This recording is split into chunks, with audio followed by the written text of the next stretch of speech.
What's going on, everybody, and welcome back to the channel. My name is Nathan, and on this planet we send it. And what we're going to be getting today, well, first off, Happy New Year's. Today is the 1st of January, so Happy New Year's to every single one of you. I hope 2022 is what you wanted it to be, and if it wasn't, well, I hope 2023 is what you're going to want it to be.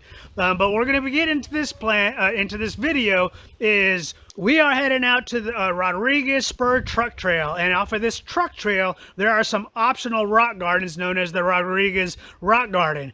And so what I got to tell you about this trail is I'm not going to play around. Like, body damage is highly likely, regardless of the rig, how built it is. Maybe not significant, but you should expect body damage or damage of some sort if you come out here. So I just want to make that clear. So a couple of things before we get into the normal admin video that I like to do for the Jeeping videos to show you the trail is it's not too far. The entrance is not too far from Piñon Canyon, to give those in SoCal an idea of where it's at. And then when you're heading up there, there's going to be a split where you're going to want to go to the right to head onto the Rodriquez Spur Truck Trail, and not left to the Oriflame Canyon. And then when you get down there, then you'll start seeing some of the rock gardens that become pretty intense. But I will say, if you want to just bypass everything, you can, because like I said, it's really a truck trail with some optional rock gardens. But all right, let's get into the intro video. As we get into here, I definitely have to thank Joe again. He brings me out and invites me on these trails, and he has never let me down, whether it be the Rubicon or even some extremely scenic places like the Mason Trail. Just some awesome places. And this one, and he warned us, this is a difficult trail with body damage likely, and I do have to emphasize this. I also want to emphasize that this trail, I think it's about 10 miles or so in total, but the difficult part is only about 4/10 of a mile. So like I said, it's kind of a real quick short blast, real intense, and then afterwards it's a pretty easy, nice and scenic trip back to Banner. Or to be honest, you can get back on the truck trail and head the other way if you wanted to head deeper into Borrego. All right, so the plan for this video is we're just going to show you where we get down to the air down location, take a little short trip up to the canyon, and then we're going to be right into it, where we'll be showing you the major obstacles. I may on a couple of times have to go ahead and change the position change the order in which some of the vehicles went through, just to give you guys a better idea of how it went. So if it seems a little confusing, I do apologize for that. We'll see. We'll see what it looks like when I get there. I got to figure it out. But once we get through there, then we're just going to show you the intensity is it in there. And we're a couple of places where people were getting towed, people were breaking U-joints, and as a matter of fact, even myself, I put a pretty good bend into my rock rail, but thank goodness it was on the side, and thank goodness it was my rock rails. Those are exactly what you want to get bent up, and not other parts of your Jeep. All right, I got a plan in place. Risks were acceptable. Let's go ahead and send it.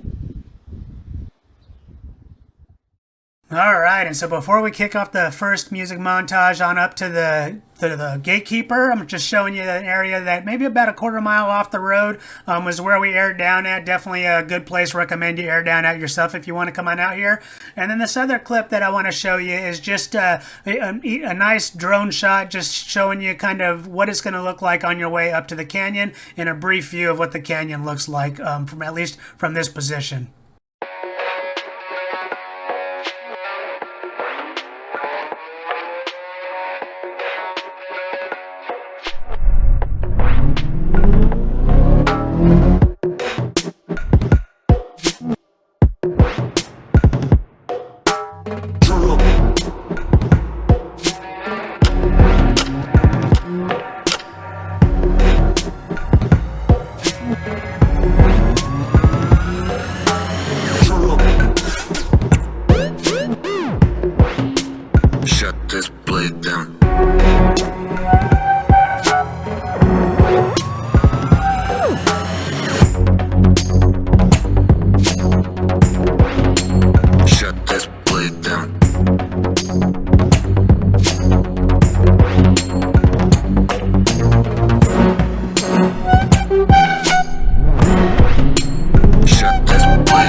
to Rodriguez Canyon.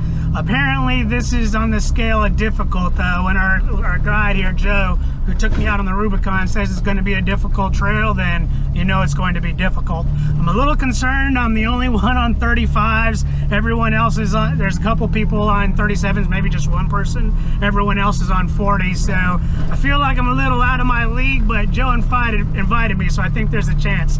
Joe, thank you. At least I'm saying it now, just in case by the end of the day I might not think the same, but I'm joking. Regardless, it's going to be a good time.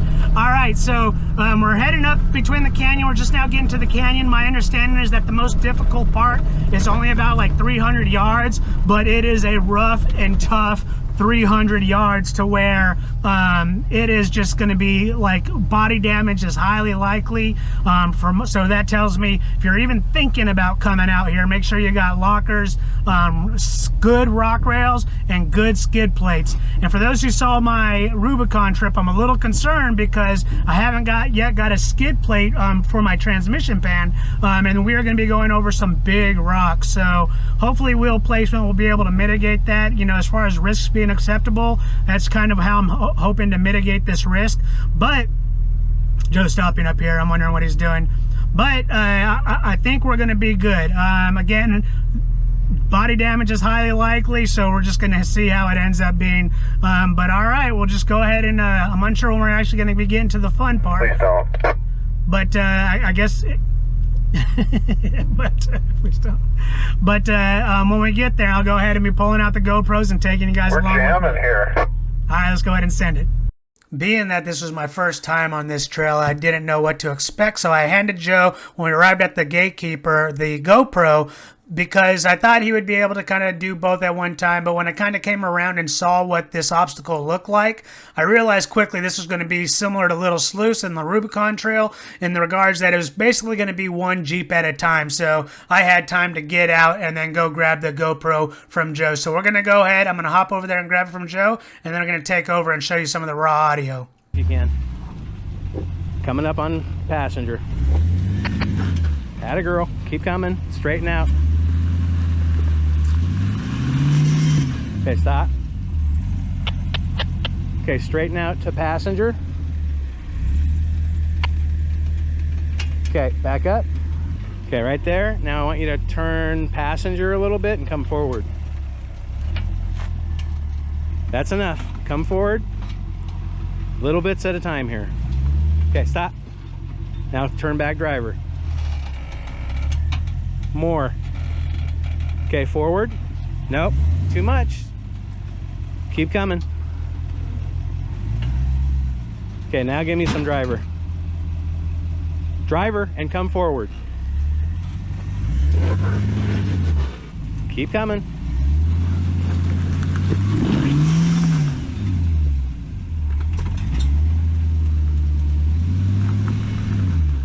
Okay, stop. Straighten back out to passenger. Okay, good. Back up.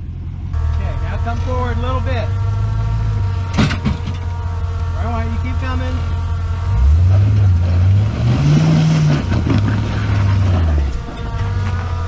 We almost had it. Keep coming.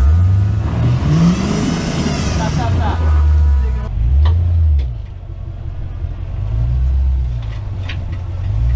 Okay, start turning driver.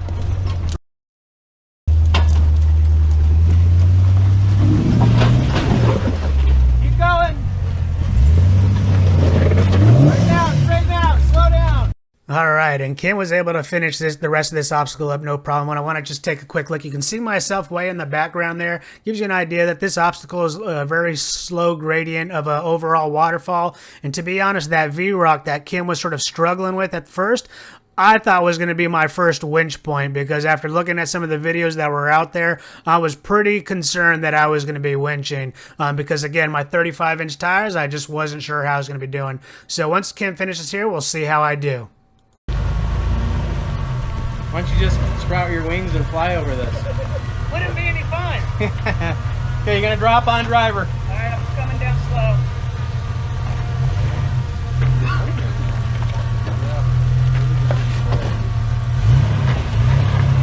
Passenger with it. There you go. Yep. Straighten out a little bit. There you coming. Don't turn back. Don't turn yet. No turning. Hard driver. Keep coming. It's gonna get a little flexy here. Inches at a time here, Nate. Here we go. Coming up on front. There you go. Keep on it now. Perfect. Keep coming. So the lesson learned for me is that the shorter wheelbase and potentially narrow wheelbase of Ragnarok definitely helped. And also, when you're analyzing an obstacle, take a look from both sides. Doing good. Good line. A little bit passenger now. Just a tiny bit. A little more. There you go. Keep coming. Okay, Nate, straighten out. Straighten out. There you go. Keep coming. Come up on driver. Don't back. Okay. Hang on a second. Yep. Driver, come forward. Driver, Nate. Driver, use your sidewall. Get up that. Your rear is not locked. He's not locked in the rear. Nope. That might be a problem. It's set. Let me try it again. Okay, come on up. Now you got it. Nope, your rear is not moving. Great. Okay, stop right there. Give it a little Moab bump right here, but get it right out of it. Go driver. Atta-go. There you go. Easy now, easy. Keep going. Keep going, Nate. Well done.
Okay, spoiler alert here. I'm intentionally showing the whole clip here, unedited, because this is where we broke the U-joint, to give everyone an idea of what took place up into the break. Yep. Perfect. Keep coming. Don't turn back yet.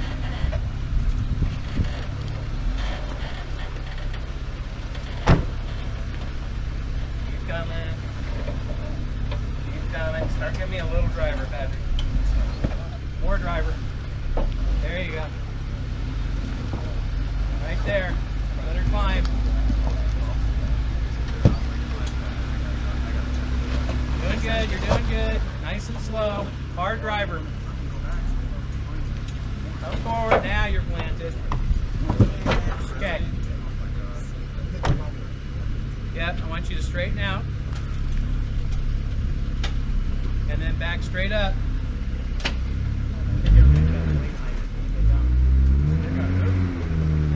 Right there. Hard driver, come forward.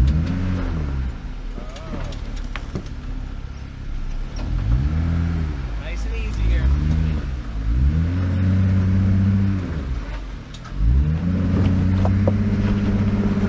See if you can climb.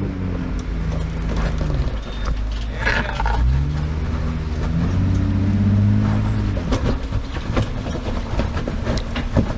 He came off the rocks. Whoa, we're do not do anything. If you try to move the Jeep, it'll bind on the C and it'll pop both ball joints and break both ball joints. So when you break an axle, you can't move. You can't move. So hearing metal snap on the trail is definitely what you don't want to hear, and we ended up snapping a U-joint on the white Jeep. As a matter of fact, the owner, his name is Patrick, and he's just one of the nicest guys you could ever meet. So you kind of hate seeing, you know, something like this happen to a nice guy like him. Even though you know it's inevitable, you just hate seeing it happen. But what we ended up having to do is first we had to lift the vehicle, and that even turned out being a struggle at first because we started looking to the high lift jack, and everyone only had the 4-foot high lifts.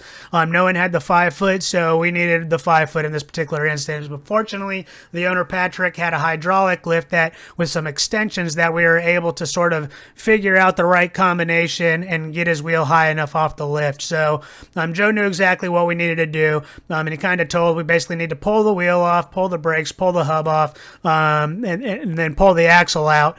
And then once we get the axle out, basically stuff the differential tube with a cloth or something to keep the oil from running out, and then put everything back on, and he would have basically a 3-wheel drive for the remainder of the day until he gets it fixed. But I will say that we are extremely fortunate because one of the Black Ops team, Brian, they're equipped to get members off the trail during official runs, and Brian absolutely comes equipped. I think he had like a 32 or 36 millimeter socket, and so that we could pull the axle out. And I got some tools, but I would not be thinking to go that big. So thank goodness for Brian, because if not, the rain was coming in later that night, and it would have been a lot more interesting if we had to go get parts, come back, do this all in the rain in order to get Patrick off. So thank goodness to Brian on that, and thank goodness to everyone here that kind of helped out, because I forget who said it, but it's kind of like, although it sucks when this happens, it's good when everyone's kind of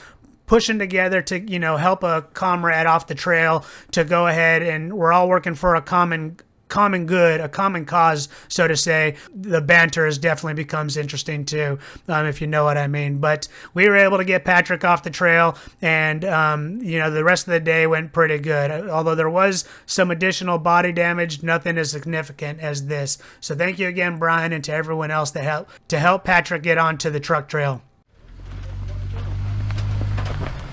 Your lockers are on already? Yeah. Are your lockers on? Okay. No, I didn't even check. Go back passenger a little bit. There you go. Okay, start turning driver hard. Hard driver. Yeah, stop. Stop. Turn back the other way and back up about 2 or 3 feet. Hard driver from there, Brian. Nice. Climbing. Yep, climb. Straighten back out, Brian. There you go. Back passenger now. Got it.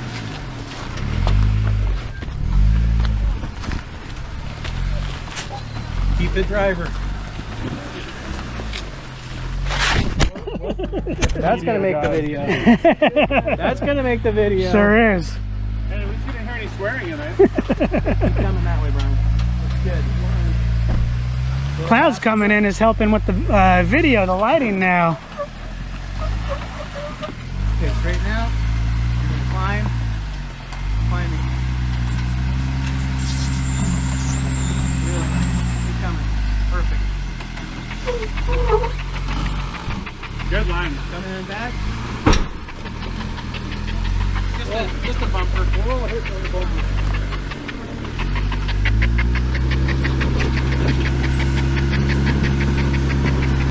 Are you playing or what?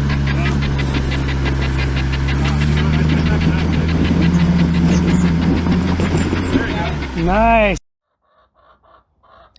All right, that's going to go ahead and wrap up part one of a two-part series. And I'll be honest, I wasn't thinking about making this a two-part series when I first went into editing, but I did it for, well, a couple of reasons. Number one, because by the time I got to the end of all the normal editing of the things that I would like to keep in it, I was already at 40 minutes. So I decided I could have, easily just cut it out and made it a lot shorter. But I decided that, Joe definitely has probably the best video out there. However, there just really aren't that many videos on Rodriguez Canyon that I went looking for when I was trying to scout it out to see what it was going to be, entailed for me. So I decided I wanted to kind of keep in a lot of the details. So I'm going to go ahead and turn this into a two-part series. All right, so we're going to just end this video here, and then we're going to pick up right after we got past the first rock garden. And there's only a little bit of a hike on the way over there, on the way over to the second garden. Like I said, the hard area is only 0.4 of a mile, so there really isn't that much land to cover, but there's a lot of action within that short period of time. So thank you for watching. I hope you enjoyed this video, and I'll see you on the next one.